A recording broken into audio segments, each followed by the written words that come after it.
大家好，这里是百味厨娘，今天给大家分享一些饺子的不同包法，一个比一个好看，一个比一个简单。首先来看第一种，先给饺子皮里边放上一点饺子馅，然后把饺子皮直接对折起来，封口的地方一定要捏紧，捏住两头拉到一起，一个非常简单的元宝饺子就做好了。像这种饺子适合用来水煮。接下来分享第二种，把两边拉起来，先把中间的地方给它捏起来，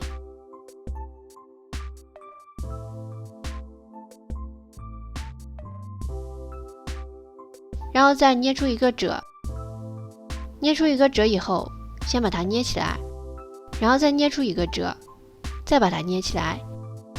捏住以后，把其余的地方捏住封口。另外一边也是一样，相同的操作。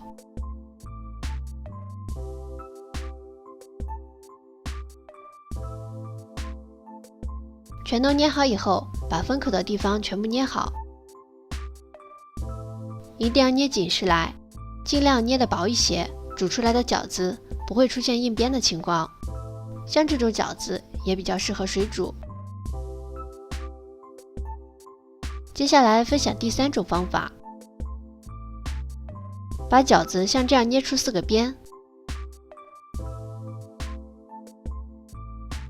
把4个边都捏得薄一些，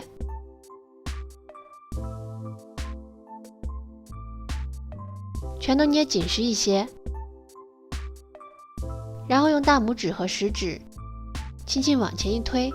一个非常好看的花边就捏好了。用大拇指和食指轻轻地往里边搓，这样做出来的饺子4个花边非常好看，也可以做成5个边、6个边的，捏出来更加好看一些。全都捏好，一个花边饺子就做好了，看起来非常好看。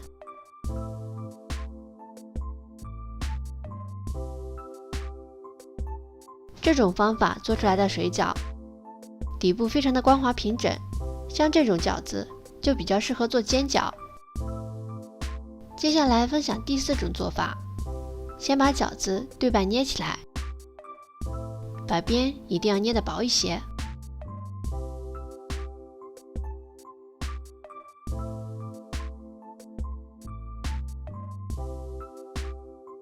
把边缘处捏薄以后，就可以进行花边操作啦。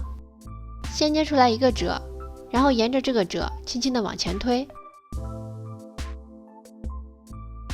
一个褶挨着一个褶，一直往前推。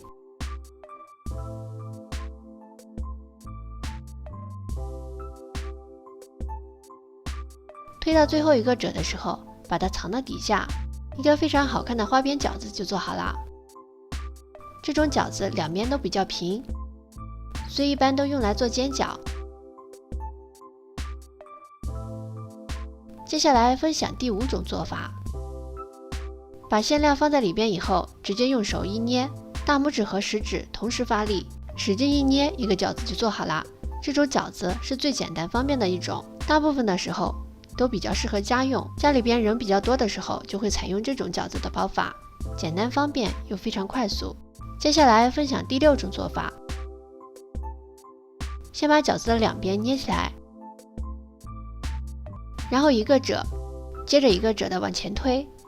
直到捏到中心的地方。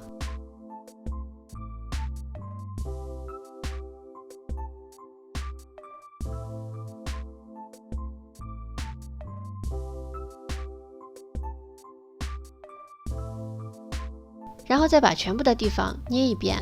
捏得更加紧实一些，这样一个非常好看的花边饺子就做好了。接下来分享第7种做法，先把饺子的一边稍微捏一下，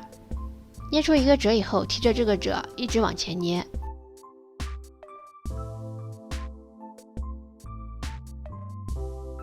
左边一个褶，右边一个褶，换着捏，直到捏到最边上。把边缘处捏起来封口，一个麦穗饺子就做好了。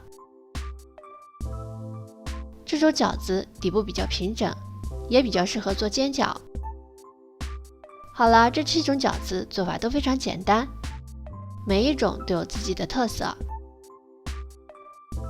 如果你喜欢的话，就收藏转发试试吧。这里是百味厨娘，我们下期视频再见喽。